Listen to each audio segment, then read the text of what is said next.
I come from a line of strong women, and I'm a very strong woman. But I don't believe that that strength needs to be a pretense. If something is hard, then move like it's hard.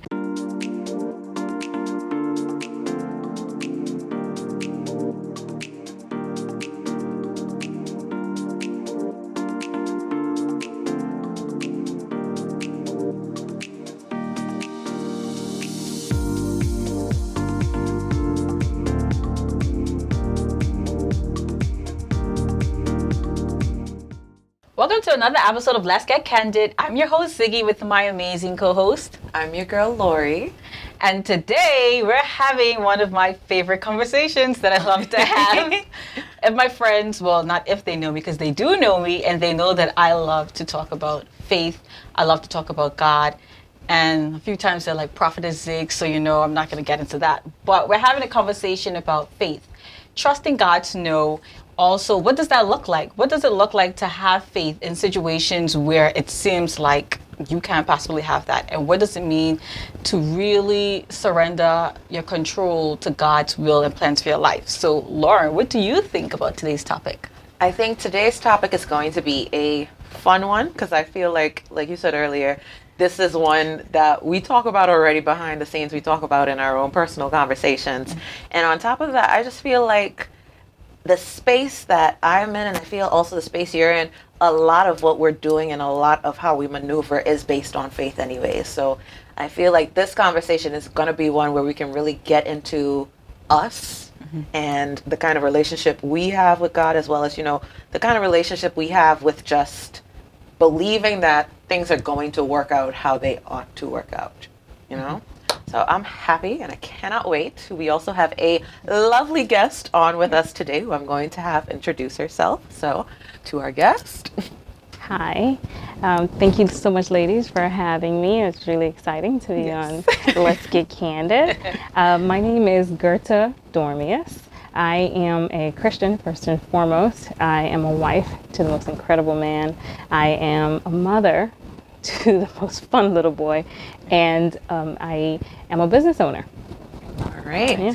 So welcome to the show, Gerda. Thank you for having me. And I think the first thing that you pointed out, you know, that you are a Christian. When I spoke to you before about this, you know, I remember you being excited to have this kind of conversation. I am. And I want to know from you, because one of the things we really want to talk about is when things may seem like denial, but instead it can be a redirection. So how is that experience when you have to trust when something is no, but it can also be a just not yet? Talk about the story of my life. It is definitely the story of my life. I think it's choosing to trust and choosing to believe that everything that's written in the Bible is true. Believing, even though it may not feel like it makes complete sense to you, or believing that the promises and the words that God have given you are a gift to you, and it's a love letter to you. And when you get over the hump of making it make sense in your own mind, once you get over that hump, then you move over to trust. And trusting each time you trust for a smaller thing builds your faith, and that becomes more faith. And eventually you graduate to what's called crazy faith, where you start doing random things and people are like, okay, I'll believe it when I see it. And then it happens and they're just like, you're God's favorite. So I get that a lot, that you're God's favorite. I'm taking the test. Can you pray for me? Because you're God's favorite. He hears your prayers faster. Yes. People tell me, you have a direct connection. And I always laugh and I say, I just go out on a limb and trust that whatever he tells me to do is what I'm supposed to be doing, whether or not I feel like it makes sense. So it's getting to the point where you remove yourself from the equation and hold on to the fact it may not make sense to you right in this moment, but he will reveal it to you because he promised us that he would. So there's something that you said that stood out to me, which was trusting and listening to what God said and what his plans is. So we know sometimes there's a lot of times there's two competing voices in our head. So it's what I think is right or what I want, and then there's God's voice. And sometimes you can't really differentiate which one is which, because it sounds like they're saying this, and sometimes you're like, but that might not be the right thing to do. That might not be the option. So how do we really get to the place of being able to really know this is God speaking, or this is my doubt speaking, or my anxiety speaking? How do we really differentiate that? I think that is the most asked question in the frequently asked questions of how do you follow Jesus? How do you know if it's God's voice? And over the years, I did not know this for a long time, but over time I've learned there's practice, because over time you just get better at listening. It's not something that we do very well, because we just call on Jesus with our long laundry list of things that we want, and then just kind of wait for the magic to happen like a genie. But we do actually, in your pursuit of doing what God wants you to do, you learn the art of listening. And as you practice listening more, and this is what it looks like, it's going to church and taking in more of the word. So that may or may not be from your couch. It may or may not be from a physical building, but it's taking in more of the word, preferably with other people who believe who believe the same as you, because iron sharpens iron. So taking in more of the word, as much of it as possible, because, and I don't know scriptural references, I just know what it says. But I do know, I know the principles, and it's one of the principles that I hold on to is we're supposed to be doing life together in community, right? Jesus intentionally surrounded himself with a group of people. As he walked, he's God. He don't need nobody, but he intentionally surrounded. And I truly believe that was to exemplify for us, hey, you need close people. You need people who believe what you believe.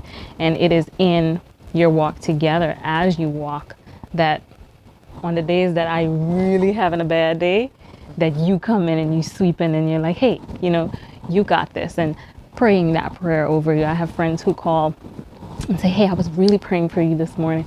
I'm like, girl, you don't know what you just did, because I was having a wrong day, and it's having that reassurance that you're not doing it by yourself, because life is hard, right?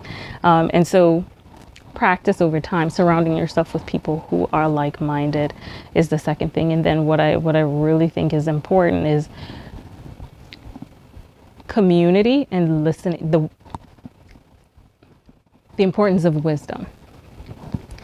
And it's really hard to pick out wisdom because there's a lot of noise. There's a lot of noise, but he will reveal it to you. There is the most incredible gift that we got when we accepted Christ into our lives, and his name is the Holy Spirit. And his job description 101, he has the best job description ever. His job is to confirm to us what God wants us to do. That's his one job. His job is to walk with us every single day and confirm in our spirits what it is. So what most people call intuition, like when you know when it's right or when it doesn't feel like it's supposed to feel, that's the Holy Spirit.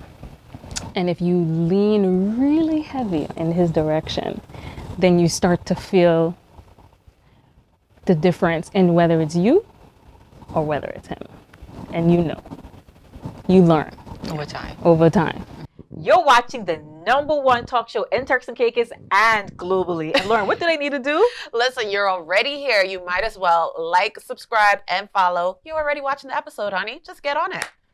So I think those are my nuggets. It's oh gosh, I lost the points. But leaning on the Holy Spirit, because he will reveal the truth of the Lord to you.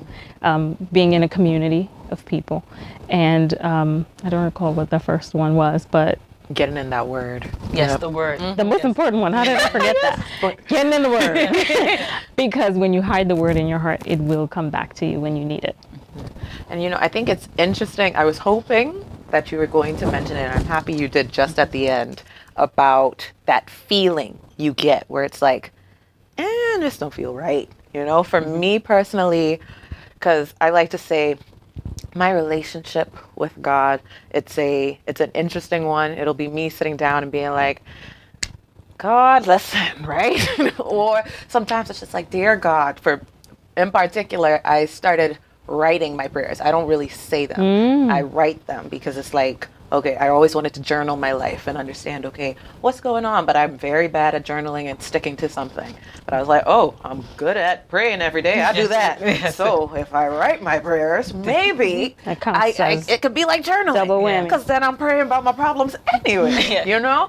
So where I'd be sitting down and be like, dear God, and you saw this and this was just a mess. And that sense in you where it's just like, something doesn't feel quite right, or you're in an experience or you're around people and it's just like, this feels off. Even when people are asking you, Loren, you want to go and do this or you want to do that, and it's like, and I don't know, maybe it's the spirit of tiredness on me too that's just like, I would rather go to sleep. And it's so strong on me that it's like, maybe this is a blessed sleep that the Lord is trying to say, girl, you have no business out there. Exactly. Just stay out the way. And I think the more I've been doing that, the more I've been leaning into that and becoming sure of it. I'd have to say right now it's probably the most sure I've been of myself in a long time, probably an ever actually, where it's just like, things are going to work out, And if I'm here feeling bad about it, there's no aspect of my life right now where I feel like, this doesn't feel right, which I think is an important thing when it comes to faith. You have to feel like it's good for you. And even if it's not blatantly that, clearly this is going to work out in your favor. But you trust that. You have to trust that it's going to work out. Yeah. Right? Yep. So I love that you said that. Thank you. That feeling is an important thing. And we're quick to dismiss it, to say, oh, that's very secular. But he confirms it in your heart. And I've made many decisions where I'm like, that don't feel right. And something goes wrong.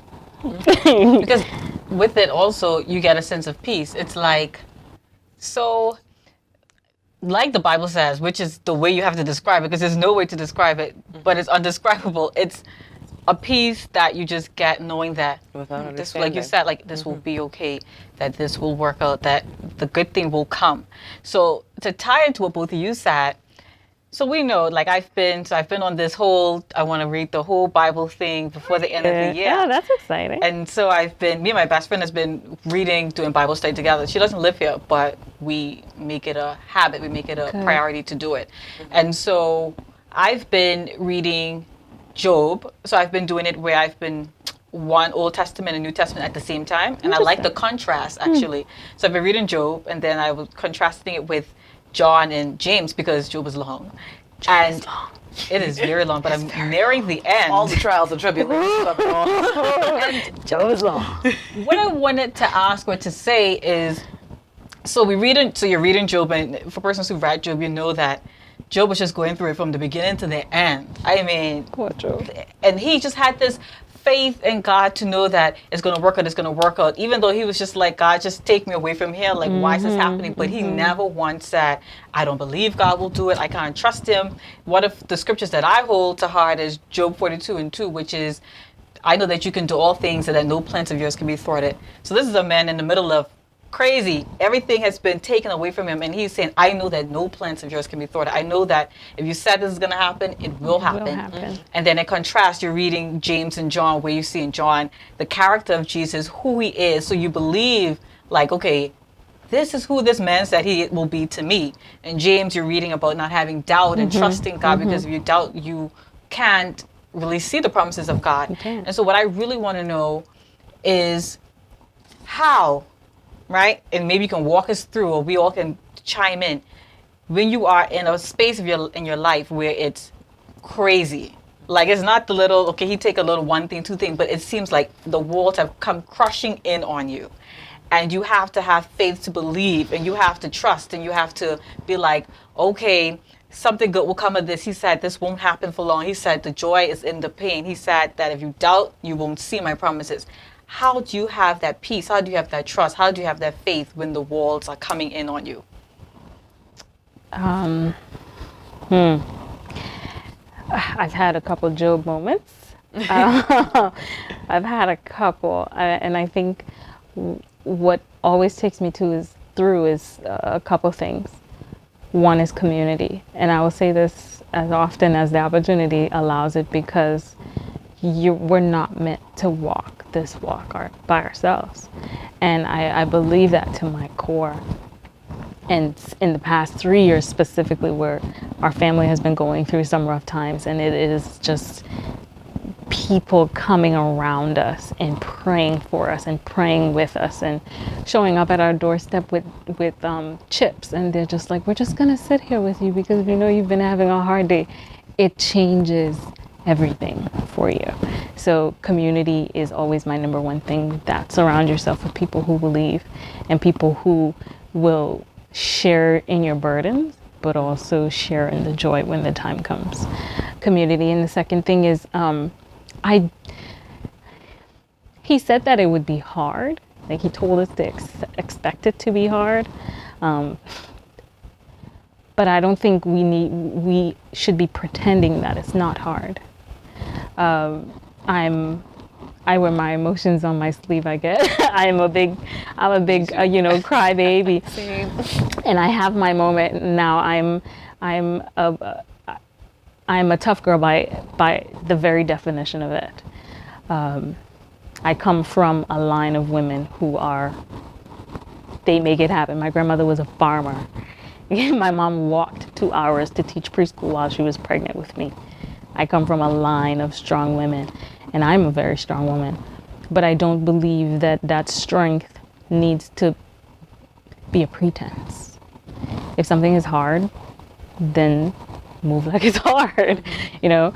But at the very same time, I don't believe in woe is me. It's hard. Take you 2 days, wallow, walk around in your pajamas and eat your ice cream if that's what you gotta do. And then you pick it up. And then you figure out a plan. Because it's for me, it's, God, this hurts. God, this is difficult. And the same person who will take me through it is the same person who I run to at the beginning. Lord, this what you giving me to work with? I ain't really feeling this, you know? This is rough, you know, like very much like Job. He didn't deny the fact that it was hard. You know, he cursed the day that he was born. I know what that. You know, but he was so deep in his sorrow that he felt everything he needed to feel, and I take a note from that and feel everything I need to feel, whatever that may be. And I have my good old community that I can cry to, and I have my good cry, and then I'm like, the next day I'm like, okay, God, what are we doing? Yeah. What's the plan? And then I start pulling my big girl panties on, and I'm like, okay, this is what you promised me. This is what you said. You whip out those promises. I think that's when those moments, that's what those promises are for. When you're in the middle of a battle, it's, this is what you promised me. You said you would never leave me. That's my favorite one. You said you would never leave me or forsake me. You told me that I am a child of God. You told me that I'm the head and not the tail. I feel like the tail right now, so let's fix this. You know? Let's turn this around. Let's turn this around. I journal is one of my, it's how I process. Mm-hmm. And so when things are really, really hard, I journal. You know, my husband runs. Good luck with that. And when he see me pull out that book, you know, don't call me, don't bother me. And I journal the life out of my book, and I'm in my tears, and I'm processing whatever I need to feel. But I figure out what my outlet was, and once I figured that out, then I'm like, then I whip up my Bible and I have them highlighted. So I go through all the highlighted stuff, and then I scroll and I write out the scriptures. And there's something magical about writing, and this is why I encourage people who go through difficult mind times to write. There's something magical about writing, because as you write it out, you release. You release that into the paper. Right? And so I write out the scriptures that give me strength, and I rewrite them, and I rewrite them as many times, and as the Holy Spirit is encouraging me as I read them, I write those thoughts out. And so you get into a rhythm of, okay, this is how I process things, and this is how I go through a hard time. And then one day at a time, you wake up and you do it. And you wake up and you say, okay, God, this is going to be a rough day. I have to people a lot today. And there's quite a few things I need to get through, and I just need your strength. And you keep holding on to the Lord. The joy of the Lord is my strength. And we're going through a sermon series at church, and we're talking about joy. And the very beginning, you define what joy is. And joy has nothing to do with happiness. It's nothing to do with your situation. It has absolutely nothing to do with what you're going through now, which is what we think joy is. Mm-hmm. Joy is a choice. God said he would give it to you, and he has given it to you, but you have to choose it.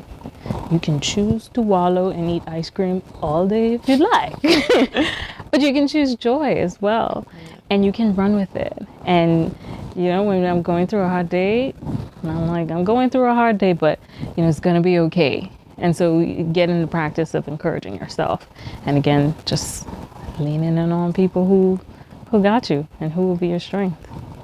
You know, and I think it's really interesting that you said all this, because when I sit back and I really think about times where it has been really hard for me, I realize now, like hearing you, that most of those times I end up telling people and I'm talking to them about it. And like, we've had conversations before about therapy, and my therapist that I had for a month, she was just like, Loren, it sounds like you go to everybody else and do your therapy with them, so why are you here? Why are you here? Yeah. You know, giving me free money. It's like now hearing that community aspect, it really does save you, you know? Mm-hmm. And it saves you from feeling like what you are experiencing and what you are feeling is dramatic, or that it's, you know, it's just you being, or extra, yeah, hyping up things, and it's just like, no, you are allowed to feel those feelings, and yes, it's valid to feel those things.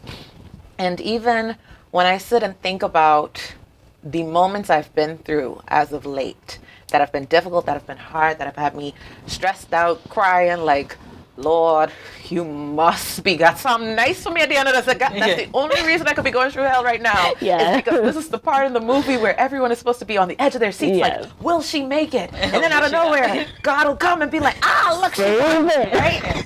That's how my thought process is. And when I think about my most recent moments, something that I always go back to is one of the hardest things I've experienced, one of the most like painfully hard things that I've experienced happened probably, if I've been back home for about 2 years now, it happened 7 years ago.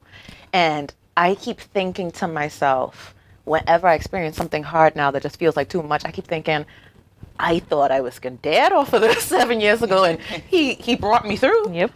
Clearly I'm still here. And it's like, on top of that, I'm doing things, and I'm in a space that I could have never imagined for myself back then. So it's like, if he could take me out of what I was going through all the way back then, why is he not going to do the same for me again? You know, count your blessing. You know, why should I sit and start mourning and start being grief-stricken before my battle's even up? You know. So glad you spoke to it. You made a very important point about community, and to tie into like what Loren said, like I have when my friends say really nice stuff to me that I need to hear, I star the message, and then when I'm having a bad day, I scroll right back and read through it again. Oh, that's nice. No, I'm like, I gotta read what you said again to me, because today I don't feel like this is true. I do that at work. So I'm like, okay, and you said, no, you are this and you are that, and this is what God said. And so I'm like, okay, you have to remember. So having friends around you who actually see you for who you are, the good and the bad. Because like you said, like I feel like a lot of times my friends have been my saving grace and they didn't know it. Mm-hmm. Like they didn't know that one simple statement that they might have said with, you know, just out of the blue would have meant so much to me. And it started my phone and I look at it frequently. Like they probably don't know that, but it's so important. And then like you've mentioned, like admitting to God when you just don't feel good about something. Why hide it? He don't know. And that's the thing. You already know. I used to have this thing where like I would pretend a little bit to God like it wasn't that hard. So I'd be like, okay, but we're going to get this done. So it would be like 2 seconds and then I'm like, okay, well, let's just see what's next. Like, what can happen? And then I started to pull back from that and be like, this hurts and I don't like it. And I'm like really strong about the points like, I don't like it. Like, and so what is going on here? Like, can you explain this to me? And I'm like, almost as I'm talking to someone else. But after that whole process is done, you have this sense of peace where it's like, okay, like you've let it all out, you've spoken to God and he hears it. Like, it's not like you're just talking to a brick wall and that person is not going to hear. He's going to hear it. And like, going back to what Loren said again, when I think about like a lot of different things in my life recently and since I've moved back home in 2 years, I've realized where God will really come through for you. Like, if you really just trust the process So, and you allow his plans to take precedence over yours, like, he will really come and he will give you things you didn't even think you deserve, or you didn't think that Abundantly you above. didn't even ask. Like, I Abundantly didn't ask you above. for Let's Get Candid, so how we got Let's Get Candid, right? So, like, how did we get here? And then you look at some of the things that you wish you wanted, you're just like, boy, glad you didn't give me that, eh? Because that looked like problems all over. And you saved me from that. And sometimes it's difficult to really believe that God will give you something better. And I watched this sermon, and he was just like, I'm going to have to paraphrase because I can't remember exactly. And he was just like, God will always give you something better. Like, you might think that it's not coming, but there's always something better coming for you. So, yeah, I know faith is such a abundantly crazy above more than you can ever ask for. That's what he will give you. That's what the scripture says. And if you hold on to that and hold on to, okay, whatever this is, got to be real good on the other side, because this is not abundantly above. So I need to focus on abundantly above, and it will come. If you've been enjoying the conversations we've been having so far on the show, get into the comment section, go on our Instagram page and comment, and let us know what you've been thinking. Also, we want you to get candid with your friends, your family at the dinner tables and the community that you're in. And I mean, if you're about to start discussions outside of the show, you can also have a discussion here on the show with us. If you get on our Instagram page at Let's.Get and just send us a DM saying you want to be a part, we'd love to have you. I always say, like, in movies, you have that moment where it's like the climax and it's just like, oh, this is just too much. And then as soon as you come over, it's like, oh, this is beautiful. It worked great, you know? You needed this. Yeah, you know, you needed whatever you were going through or whatever you are going through for what's about to come, you know? To make sense. Because those are the tools. It's how he equips us, right? Yeah. It is in the hard things that you learn. I remember back in 2011, I graduated from high school, and I did really well, but I wasn't eligible for any scholarships. And so my family and I scraped together, and we managed to get me an international student visa. So I'm leaving. Like, my friends had a big going party for me at the airport with $200 in my pocket. And I'm going to college, y'all.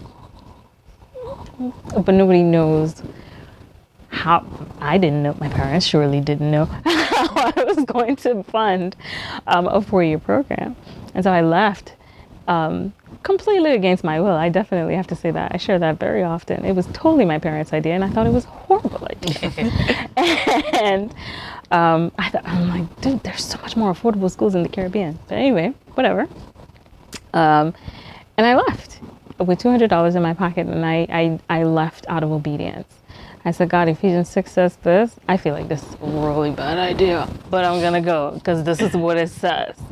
And I went, and I had to take a couple extra summers off to work to be able to pay. And so it took me much longer to finish the program. But every term, I was sitting there choosing my classes, not knowing how I was going to pay for them, but I sure did choose them. And I waited. and then your classes get dropped. All the teachers are gone. All the great spaces are gone because for not payment. And then I'm like, you said that you'd provide. You sent me here. So I'm going to choose these classes again, and we're going to wait. And I wait, and every term, the money came. Every single term, the money came. And it's you can't go wrong by trusting. It don't feel good. Definitely don't feel good. Doesn't feel good. And people will look at you crazy. But you can't go wrong. No way. And oddly enough, this one is going to sound, it's a bit funny, but going with what you were saying about, you just stick with it and keep going. The other day at my church's youth group, we played bingo. And the kids, they were able to, after they played one round, they were able to decide if they want to swap out their cards or if they want to keep with the same card they had before, right? And every single one who swapped out their card, that card they swapped out was a winning card. Wow. And I was like, you see what happens now? So then they were like, oh, wait. I was like, you see how crazy faith is, right? Yeah. So then they were like, okay, I'm going to stick with my card this time. You right? should. And just like clockwork, they ended up getting, I was like, Wow. I didn't even tell God to do all of this to make this lesson work. Because it was about faith, mind you. That was our topic for the night. But I was like, you see what God did right there? Stick with it. Faith without works is dead. Sure is. So as soon as you saw something not working out and you decide to fling away your bingo card, look, the person who caught that bingo card from you, they won. And now they got a packet of Ritz crackers and you don't. So, You know what happens? Hold out for your At Ritz that point, crackers. like you said, because people get frustrated. And it's like, okay, it's too, like you're in the middle here, he's like, it's too hard. And so we swap out because the devil, I like to say this, or I like to think this, like he knows exactly what it is that God wants to give you and he knows the promises. Of course. And so his thing is to attack you where he knows that your faith will dwindle. Yeah. Because once your faith dwindles, then you're not trusting God to believe that he's going to give it to you. And if you can't believe, then God can't give you what you want. And so he will attack you in that area. So for me, I've been trying to hold on to it, like, okay, if you're attacking me here, that means God want to give me something there. So I Bang. can't let you Bang. tell me What this to do. and miss out like that. Like what Let me happens tell if you how swap long out? it takes most people to learn that lesson. It's the secret sauce. But it's a hard sauce. Yes. That's why it's Because we want to be in control. it's not easy to get there. We as a people, we Secret love sauce. being in control. We just love knowing, like, hey, what can happen after this? Like, you got to tell me, because if not, I can't trust you if you don't tell me. Yeah. But one thing I've realized, right, when it comes to faith, is that, like you said, it requires practice.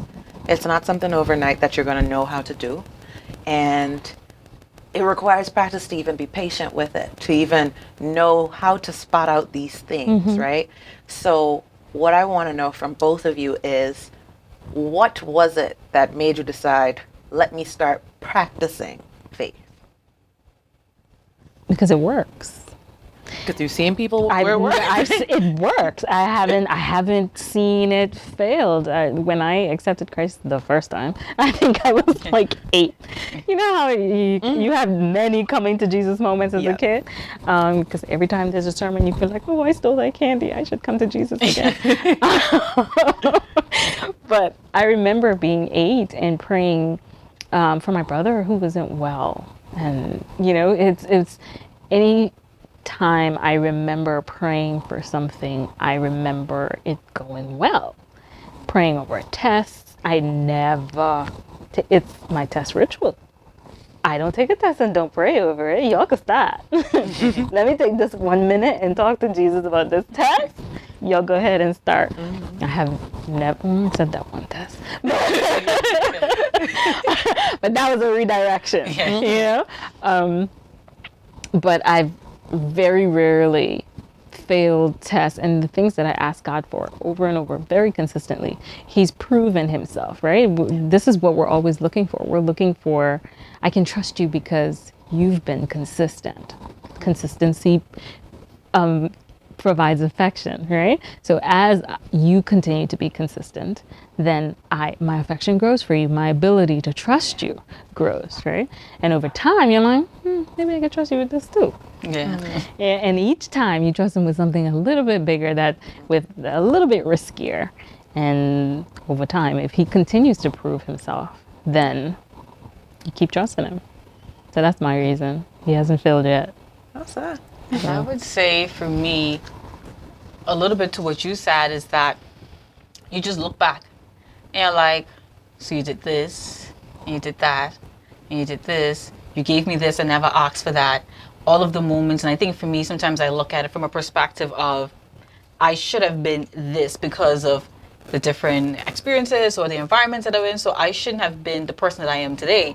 And it's how you have kept me to be this person. Like sometimes I look at it and I'm like, I should be crazy and I should be this and I should be that, because of the experiences that I had. But for some reason, you've decided that that is not what you want for me. And to see how he has, like you said, just consistently have been good, like over and over and over and over again. And sometimes I would talk to my cousins about like, oh, this is happening and I feel like this. And she would be like, Ziggy, like, you're beautiful, you're smart, you have this going for you, you have this, you have that, and you're this age and you're doing all of this. Like, don't allow these things to bother you. Like, look at what's going on in your life. There's so much going on to be grateful for. And so that kind of pulls me into trust God more, to believe that you've done so much in so little time. I haven't been here forever, but you've done so much in my life that I can see the character of who you are.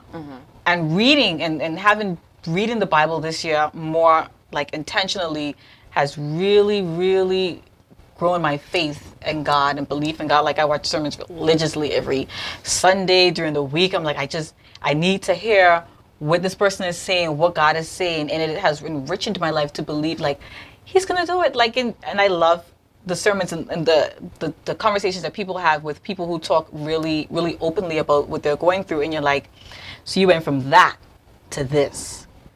God can definitely do it. So I shouldn't limit my belief in God that, oh, He won't. Like, He will, and He will come through. And my word right now is suddenly. Yeah. And I've been highlighting it throughout the Bible, where I found different things. Where it's like, and suddenly, and this happened, and suddenly, and then I start to pray, and I'm like, and this will happen suddenly. God, I need you to move swiftly. And the next day you would see something happen, or you would, something you're asking, you would get an answer the next day. It's like, the God of suddenly, like He said He would do this, and He didn't lie. Like, He will do it once you place your faith and your trust in Him. So that's my little prophet's moment story.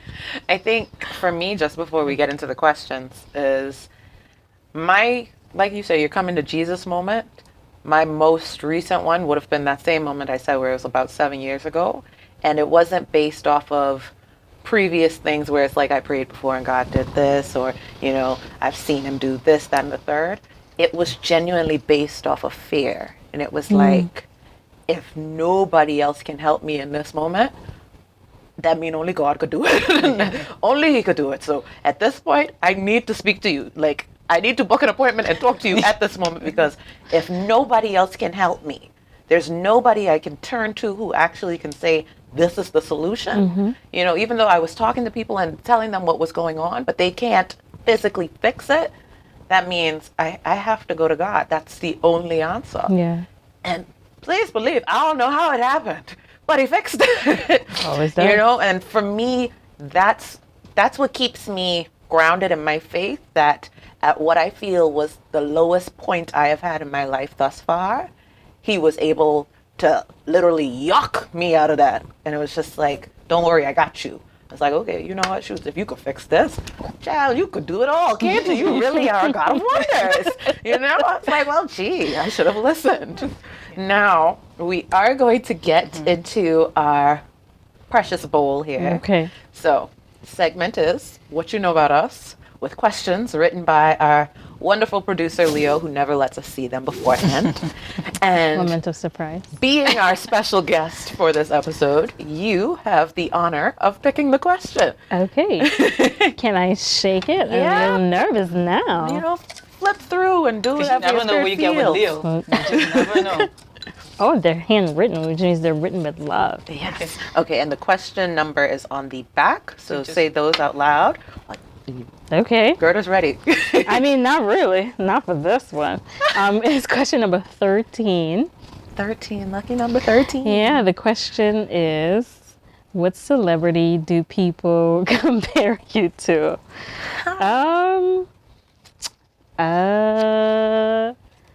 There was a short time where people used to say that I resembled Gabriel Union. I see it. I was on. Okay, I mean, sure, I'll take it. I see it in the shape, yeah. I mean, she's great. For me, there was a short period, an extremely short period. I think it was only one person who said it, that said I looked like Lil Wayne's daughter, Regine. But in my head, when I plan out my movie for my life, because I've been talking about this movie plenty, I already know there will be a movie made. I've already selected Keke Palmer as my movie person. Gotcha. Plus her real name is Loren. She does look like you. Right? Yeah. Her real name is She Loren. resembles you. So this is an interesting question. And I think I'm going to mess up the girl name. But anyway, so her name is Eva Marcel, I think. Yes. She was on Eva the Diva. She was on Top Model, right? Mm-hmm. Yes, her. And that was once. And so, I don't know. I mean, I've heard that and I've heard Carrie Hilton, but I don't I don't know. I think it's just those two. I could see you being like Eva and Carrie Hilson's I younger really like Carrie sister. Hilton though, so I could. I'll Run with work that one. Yeah, I'll run with that. girl. Yes.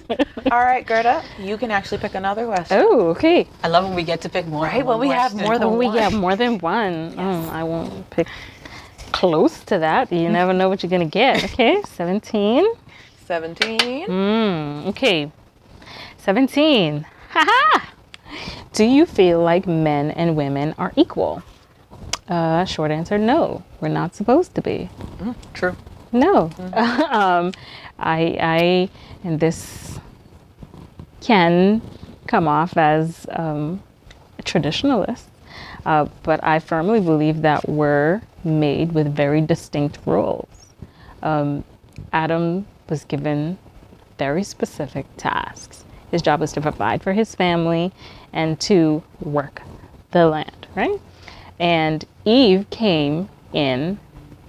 I heard this documentary recently, and the gentleman was saying, and I trust his work. He reads Hebrew, and he's a pastor. His name is Tim, Pastor Tim, and he leads the Bible Project. Check them out. If while you're studying the Bible, you should check out the Bible Project. Okay. They're amazing. So Pastor Tim, he made the incredible comparison that a lot of people use the word helper as such a medial like it's a task. derogatory thing. Yes, it's in a very derogatory way that Eve was a helper to Adam. But the Hebrew meaning of the word that was used in Genesis 1 is not loosely translated. Helper doesn't do it any justice. God decided you need this person because everything else he made, he said it was good. And then he looked at Adam and he said, it is not good for you to be by yourself. And so he designed this very particular person to be with him. And so they became the complete picture of God's image. But it took both of them.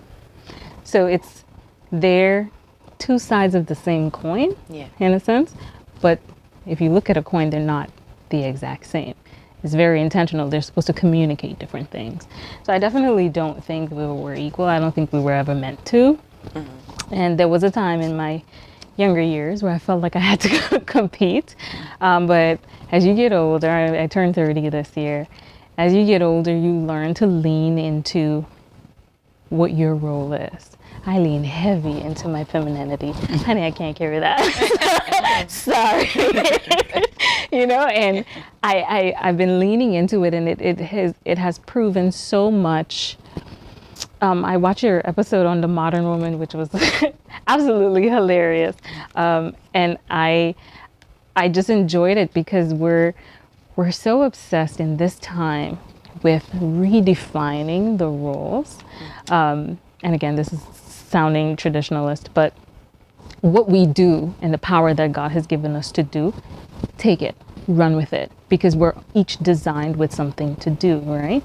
And even though the many, many characters of the Bible who are women, who are very strong characters, there aren't many of them, but the few of them who are mentioned, they're trailblazers, right? And it's the same in history.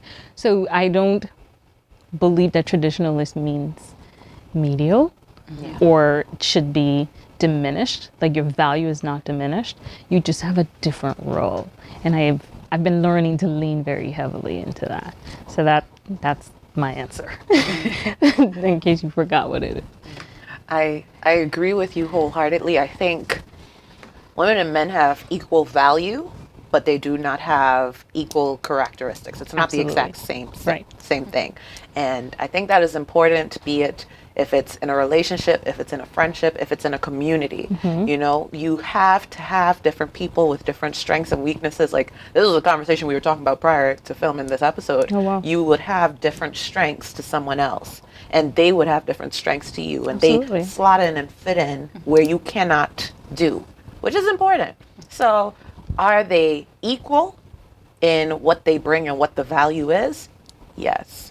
But are they equal in the sense of they are the exact same person and, they are matching the exact same ways? No. because they are offering different things. Awesome. And I think for me, I think we're all going to sound really the same. But I don't believe that we are equal, right? And what I think it is that you think of a team, right? I don't want to be on a team with someone who is a duplicate of me, because we're not going to go anywhere fast if I'm duplicated, because then that means that my weaknesses are your weaknesses. Exactly. And I need, when I weaken something, that you have to strengthen this, and that really creates a strong partnership. That really creates more value.